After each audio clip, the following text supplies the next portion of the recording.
Bonjour, une courte vidéo pour présenter un petit peu les vidéos qui vont suivre.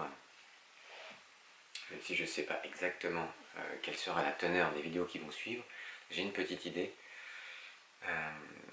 J'ai très envie de faire ça. En fait, si j'ai envie de faire ça, c'est parce que j'aimerais parler en fait de la spiritualité, non pas d'une manière originale, parce que je pense que c'est pas possible, mais j'aimerais bien en fait offrir, si possible, l'opportunité à chacun de pouvoir appréhender et accueillir toutes ces informations de différents courants spirituels ou de différentes écoles, et d'avoir les outils pour en fait les intégrer sans que les messages se contredisent. Parce que je pense que tout le monde a raison. Tous les ismes ont raison, christianisme, bouddhisme, taoïsme, confucianisme, tout ce qu'on veut. Ils ont tous raison. Mais souvent, en fait, c'est notre compréhension qui est un peu biaisée. Et comme aujourd'hui on est à l'ère de l'information, toute l'information circule très vite à travers la planète.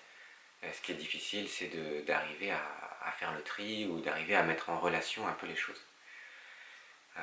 Donc mon idée, ça serait de participer à ce que chacun puisse papillonner, puisque c'est un petit peu dans l'air du temps. On regarde des vidéos YouTube, on papillonne, on passe de l'un à l'autre, mais pas se disperser si possible.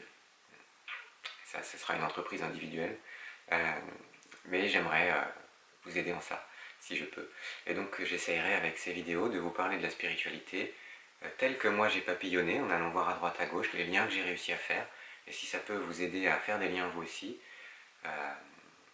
et à du coup être enthousiaste pour avoir un peu de spiritualité dans nos vies, ce serait super, puisque je partage l'avis de Luc Biget qui disait l'homme se nourrit de pain et de sens. On a besoin que nos vies prennent sens, on a besoin qu'il y ait du sens dans tout ce qu'on fait et dans tout ce qu'on vit. Voilà, parce que c'est vital en fait qu'il y ait du sens sur tout ça. Sinon on vit forcément ballotté par les événements, victime, et la vie est dangereuse. Et la spiritualité, si on arrive à se rendre perméable par tous ces enseignements de sagesse, ça nous rassure profondément, finalement. Beaucoup plus que payer une assurance. C'est totalement différent.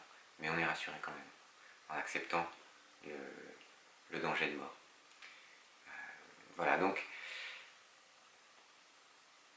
c'est parti. C'est parti pour la suite. Et je vous dis à bientôt.